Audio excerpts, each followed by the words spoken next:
मैं भारत को भारतीयता की मान्यता के आधार पर फिर से खड़ा करना चाहता हूं, उस काम में लगा हूं। पानी कैसे पिए? तो इन्होंने कहा ऐसे करके पिए। ये अच्छा नहीं है, आपके लिए अच्छा नहीं। आपको पानी हमेशा पीना है तो शरीर के नजदीक रख के ही पानी पिए। हमारे भारत में, मैं आपको एक बात ऐसी कहता हूं जो थोड़ी सी हटकर है लेकिन आपको समझाने में मदद करे। भारत में हजारों साल की जो सभ्यता है, गिलास नहीं है। ये गिलास जो है ना, विदेशी है। गिलास भारत का नहीं है। ये गिलास जो है ना, यूरोप से आया, और यूरोप में पुर्तगाल से आया। ये पुर्तगाली जब हमारे देश में घुस गए, तब से गिलास में हम फंस गए। गिलास अपना नहीं है, लोटा है। लोटा, लोटा और गिलास का अंतर आप, लोटा है और लोटा कभी भी एक रेखीय नहीं होता। वो ऐसे ऐसे ऐसे ऐसे होता है। तो भागवत जी कहते हैं कि जो बर्तन एक रेखीय हैं उनका त्याज्य करें, वो है नहीं, अच्छे काम के नहीं है। तो गिलास का पानी पीना अच्छा नहीं माना जाता, तो लोटे का पानी पीना अच्छा माना जाता है। अब आप बोलेंगे जी क्या फर्क है? फर्क सीधा सा है। पानी के बारे में मैं बता चुका हूं। पानी को जहां धारण किया जाए वैसे गुण उसमें आते हैं। पानी अपने गुण कुछ नहीं है, जहां दे दो वही गुण हो जाते हैं। दही में मिला दो तो छाछ में बन गया, वो दही का गुण ले लेगा, पानी खत्म हो गया। दूध में मिलाया तो दूध का गुण। तो लोटे में पानी जो रखा तो पात्र का गुण आएगा, लोटे का। अब लोटे का गुण क्या? लोटा गोल है ना, गोल है ना। और आप थोड़ा गणित अगर समझते हैं और विज्ञान समझते हैं तो हर गोल चीज का सरफेस टेंशन कम रहता है। हर गोल चीज का सरफेस टेंशन कम रहता है, क्योंकि सरफेस एरिया कम होता है। हर गोल चीज का चूंकि सरफेस एरिया कम है, इसलिए सरफेस टेंशन कम है। इसको हिंदी में पृष्ठ तनाव कहते हैं। हर गोल चीज का सरफेस एरिया कम है तो सरफेस टेंशन कम है, और सरफेस टेंशन कम है तो जो पानी उसमें है उसका भी सरफेस टेंशन कम है। तो कम सरफेस टेंशन का पानी ही आपके लिए सबसे ज्यादा उपयोगी है। अगर सरफेस टेंशन बढ़ा हुआ पानी आप पिएंगे तो बहुत तकलीफ करने वाला है। सरफेस टेंशन बढ़ी हुई कोई भी चीज आप खाएंगे तो तकलीफ करने वाली है, क्योंकि उसमें शरीर को तकलीफ देने वाला एक्स्ट्रा प्रेशर आता है। तो गिलास का पानी और लोटे के पानी में जमीन आसमान का अंतर। इसी तरह से कुएं का पानी, कुआं गोल है ना, सबसे अच्छा। ये सारे साधु संत कुएं का ही पानी पीते हैं, आप जानते हैं। ना मिले तो विहार कर जाते हैं, जहां कुआं मिलेगा वहां पिएंगे। देखा है ना आपने साधु संत, वो कुएं का पानी उनके लिए सर्वश्रेष्ठ है, क्योंकि कुआं गोल है, कुएं की सरकमफरेंस कम है और सरफेस एरिया कम है, इसलिए सरफेस टेंशन कम है। और सरफेस टेंशन कम होने से क्या होता है? पानी का एक गुण बहुत लंबे समय तक जीवित रहे। पानी का सबसे बड़ा गुण है सफाई करना।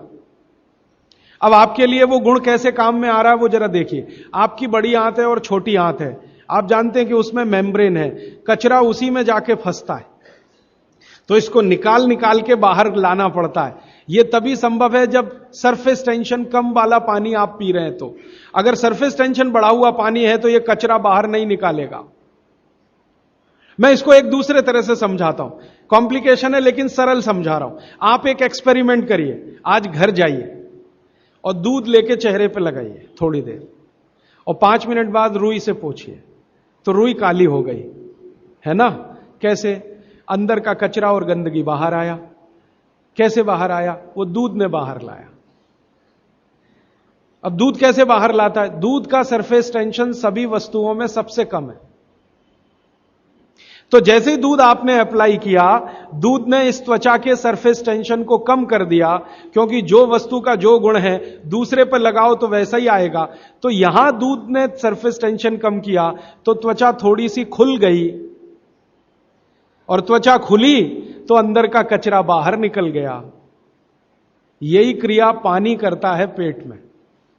यही सेम, आपने पेट में पानी डाला, बड़ी आंत और छोटी आंत का सरफेस टेंशन इसने कम कर दिया, तो बड़ी आंत और छोटी आंत थोड़ी खुल गई, और खुली तो सारा कचरा उसमें से बाहर आ गया। और हाई सरफेस टेंशन का पानी पिए, ज्यादा सरफेस टेंशन का, तो आंतें सिकुड़ेंगी, क्योंकि तनाव बढ़ेगा। तनाव बढ़ते समय चीज सिकुड़ती है, तनाव कम होते समय चीज खुलती है। तनाव बढ़ेगा तो सारा कचरा आंतों में अंदर बंद हो जाएगा। अब यही आपको मूलव्याध, बवासीर, भगंदर सब करेगा। इसलिए सरफेस टेंशन कम वाला ही पानी पीना। लोटे का पानी सबसे अच्छा माना जाता है। गोल कोई भी वस्तु आपके घर में है, उसमें रखा हुआ पानी पीना सबसे अच्छा माना जाता है। तो गोल कुएं का पानी है तो बहुत अच्छा है। गोल तालाब का पानी हो, तालाब भी गोल होते हैं ना, तो गोल तालाब का पानी बहुत अच्छा, गोल कुएं का पानी बहुत अच्छा।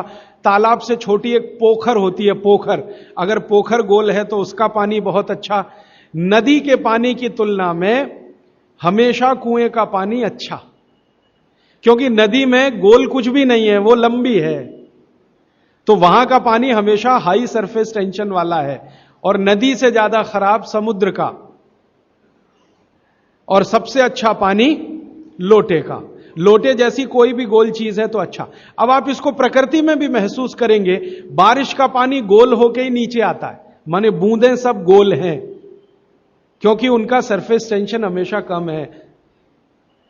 तो यह विश्लेषण लंबा चला जाएगा, लेकिन मैंने यहां जो आपको याद दिला दिया वो ये कि पानी पी रहे हैं तो गिलास में ना, ज्यादा अच्छा है लोटे में पिएं। तो लोटे वापस लाएं घर में, लोटे ही निकल गए, अब गिलास घुस गए, और लोटे निकले ना तो लाखों कारीगरों की जिंदगी खत्म हो गई जो लोटे बनाते थे। खत्म हो गए कि नहीं? कसेरे खत्म हो गए। गांव गांव में कसेरा शब्द समझते हैं? वो ठोक पीट के लोटा बनाने वाले आदमी को कसेरा कहते हैं। वो पीतल के लोटे बनाते थे, कांसे के लोटे बनाते थे, सब मर गए बेचारे हमारे गिलास के चक्कर में। तो भागवत जी को अगर मानना है तो लोटा लाए, गिलास थोड़े कम करें, पानी लोटे का बहुत अच्छा। दोस्तों, सबसे पहले तो चैनल सब्सक्राइब करें, फिर लाइक, कमेंट और शेयर करें, और हाँ, हमारा एंड्रॉयड ऐप डाउनलोड करना ना भूलें।